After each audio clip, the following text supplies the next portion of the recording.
గుర్తింపు కలిగిన వారు ఎంతో సింపుల్గా ఉన్నా నేను ఏమీ చేయలేదు. కేవలం ఒక బీటెక్ చదువుకున్నాం, ఎంబీఏ చదువుదాము, విదేశాల నుంచి వచ్చామని ఒక మాట తప్ప నా లైఫ్లో నా ప్రొఫైల్లో ఇంకేమీ లేదు. కానీ మనం కనపడడానికి బాగా కనపడాలి, రిచ్గా కనపడాలి, రాయల్గా కనపడాలా, పాష్గా కనపడాలా, లేటెస్ట్ ట్రెండ్గా కనపడాలనే ఉద్దేశంతో వెళ్ళి ఎప్పుడైతే ఆమె నన్ను కింద నుంచి పై వరకు చూసిందో నాకు అర్థమైంది ఏంటిదనగా, నేను ఒక ఫాల్స్ ప్రెస్టేజ్లో నేను బ్రతకకూడదు, నేను ఒక నామోషి కలిగిన జీవితాన్ని బ్రతకకూడదు.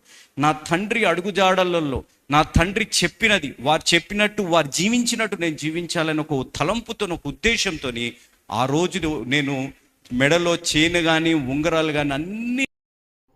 Praise the lord. దేవుడు నామోషి కలిగిన జీవితాన్ని నుంచి దేవుడిని నామానికి మహిమపరిచే జీవితంగా మార్చారు. మీరు ఇప్పుడు చూడబోయే వీడియోలో